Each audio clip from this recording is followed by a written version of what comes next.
It is Thursday, everyone, almost to the weekend. Unfortunately, though, your next couple of days might be filled with a little bit of that wet weather, at least for today. So it is another first alert weather day. So we need to get right to Jessica Burch to get us updated on what we can expect with these bands of rain coming through. Absolutely. It is a first alert weather day today. Yesterday's atmospheric river brought in dangerous winds and heavy rain widespread throughout the Bay Area. Many of us had a hard time falling asleep. Now, I will say this. We saw downed trees. We saw power outages.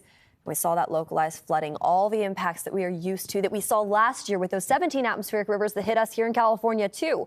Yesterday was a repeat of that, and today we're seeing the leftovers from that storm as they still build in from offshore. We could see light to moderate rain heading into the next couple hours for our morning commute. We are all under a flood watch this morning still in the Bay Area, and that will last actually until tomorrow morning at 4 a.m. as these storms start to slowly trickle off.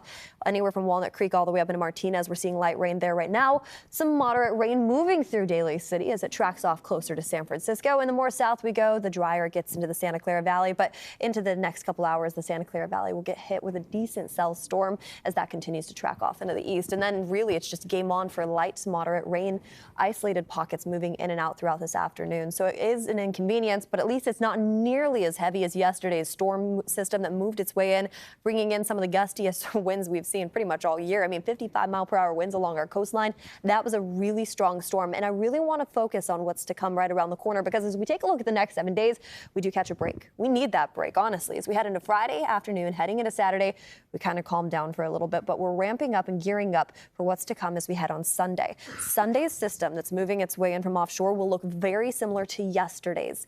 Gusty conditions moving in as that area of low pressure is centralized just offshore to bring in some of the strongest winds that we'll see. Sunday heading into Monday, rain will continue, and that rain turns into snow the higher we go up into the Sierra, where they are still under a winter storm warning until Saturday.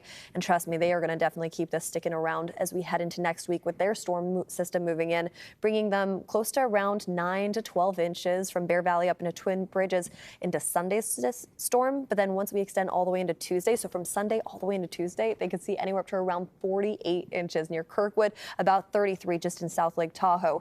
That's definitely going to help when it comes to their snowpack up there by all means, but still we're going to keep a very close eye on that. A flood warning still in effect for us back here in the Bay Area. We're also going to keep a close eye on that up in the North Bay where we have been seeing some of the heaviest rainfall so far. I mean, they got close to around 3 inches near Santa Rosa and Novato. We got about 2 inches, or at least close to that number near San Francisco, with about an inch of rain on average off into the East Bay. Here's our daytime highs today, sitting in the 60s and upper 50s throughout the Bay Area. We're going to hold on tight to those temperatures, and we're going to see that much needed break heading into Friday and Saturday with light morning showers still possible, but then we gear up for heavier rain, like I said, rolling in on Sunday.